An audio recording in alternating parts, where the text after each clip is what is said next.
Chapter 19.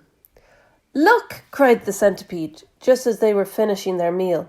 "Look at that funny, thin, black thing gliding through the water over there." They all swung round to look. "There are 2 of them," said Miss Spider. "There are lots of them," said the ladybird. "What are they?" asked the earthworm, getting worried. "They must be some kind of fish," said the old green grasshopper. "Perhaps they have come along to say hello." "They are sharks!" cried the earthworm. "I'll bet you anything you like that they are sharks, and they have come along to eat us up." "What absolute rot!" the centipede said, but his voice seemed suddenly to have become a little shaky, and he wasn't laughing. "I am positive that they are sharks," said the earthworm. "I just know that they are sharks." And so, in actual fact, did everybody else. But they were too frightened to admit it. There was a short silence. They all peered down anxiously at the sharks, who were cruising slowly around and round the peach. "Just assuming that they are sharks," the centipede said, there still can't possibly be any danger if we stay up here." But even as he spoke, one of those thin black fins suddenly changed direction and came cutting swiftly through the water right up to the side of the peach itself. The shark paused and stared up at the company with small, evil eyes. "Go away!" they shouted. "Go away, you filthy beast!" Slowly, almost lazily, the shark opened his mouth, which was big enough to have swallowed a perambulator, and made a lunge at the peach. They all watched, aghast. And now, as though at a signal from the leader, all the other sharks came swimming in towards the peach, and they clustered around it and began to attack it furiously. There must have been 20 or 30 of them, at least, all pushing and fighting and lashing their tails and churning the water into a froth. Panic and pandemonium broke out immediately on top of the peach. "Oh, we are finished now!" cried Miss Spider, wringing her feet. "They will eat up the whole peach, and then there'll be nothing left for us to stand on, and they'll start on us." "She is right," shouted the ladybird. "We are all lost forever." "Oh, I don't want to be eaten," wailed the earthworm. "But they will take me first of all because I am so fat and juicy and I have no bones." "Is there nothing we can do?" asked the ladybird, appealing to James. "Surely you can think of a way out of this." Suddenly, they were all looking at James. "Think," begged Miss Spider. "Think, James, think." "Come on," the centipede said. "Come on, James. There must be something we can do." Their eyes waited upon him, tense, anxious, pathetically hopeful. Chapter 20. "There is something that I believe we might try," James Henry Trotter said slowly. "I'm not saying it'll work." "Tell us!" cried the earthworm. "Tell us quick!" "We'll try anything you say," said the centipede. "But hurry, hurry, hurry!"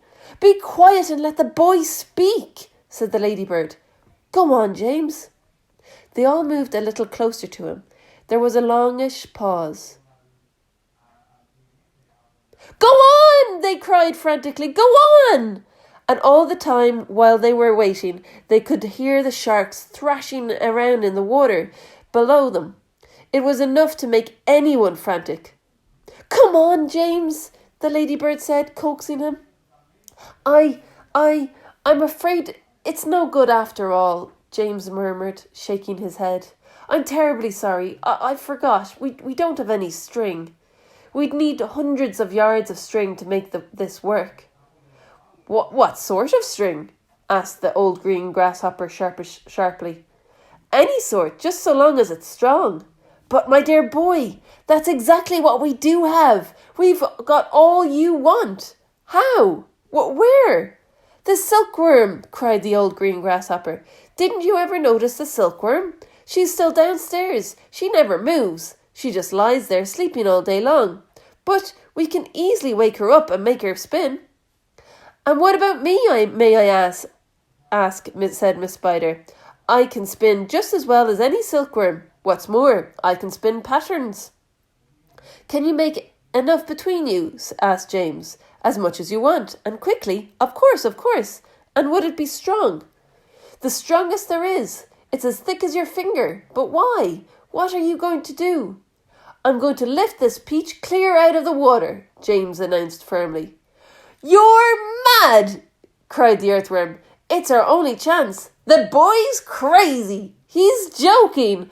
Go on, James, the ladybird said gently. How are you going to do it? Sky hooks, I suppose, jeered the centipede.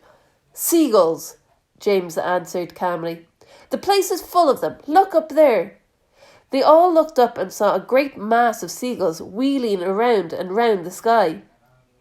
I'm going to take a long silk string, James went on, and I'm going to loop one end of it round a seagull's neck, and then I'm going to tie the other end to the stem of the peach. He pointed to the peach stem, which was standing up like a short, thick mast in the middle of the deck. Then I'm going to get another seagull and do the same thing again. Then another, and another. Ridiculous, they shouted. Absurd! Poppycock! Balderdash! Madness! And the old green grasshopper said, How can a few seagulls lift an enormous thing like this up into the air, and all of us as well? It would take hundreds, thousands. There is no shortage of seagulls, James answered. Look for yourself. We'll probably need 400, 500, 600, maybe even 1,000. I don't know. I shall simply go on hooking them up to the stem until we have enough to lift us. They'll be bound to lift us in the end.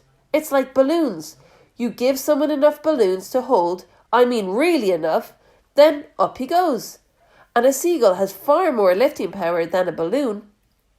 If only we have the time to do it. If only we are not sunk first by those awful sharks.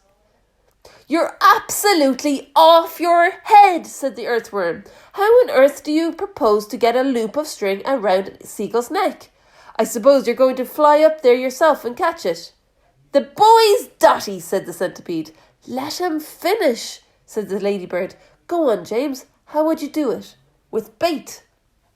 Bait? What sort of bait? With a worm, of course. Seagulls love worms. Didn't you know that? And lucky for us, we have here the biggest, fattest, pinkest, juiciest earthworm in the world. You can stop right there, the earthworm said sharply. That's quite enough. Go on, the others said, beginning to grow interest. Go on.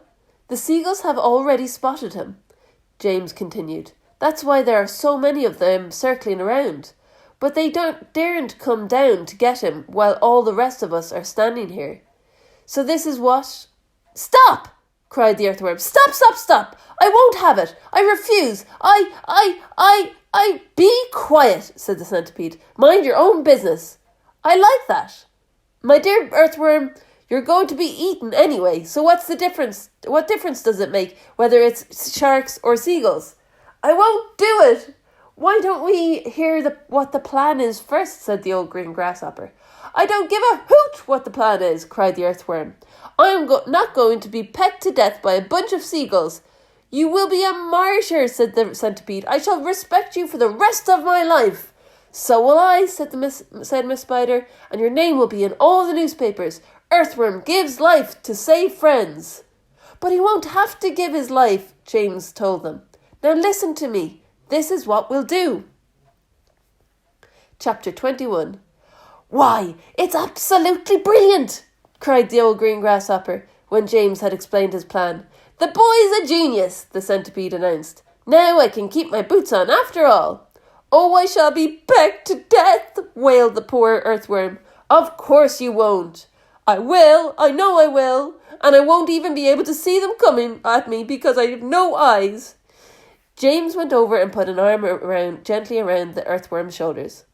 I won't let them touch you, he said. I promise I won't. But we've got to hurry. Look down there. There were more sharks than ever now around the peach. The water was boiling with them. There must have been 90 or 100 at least.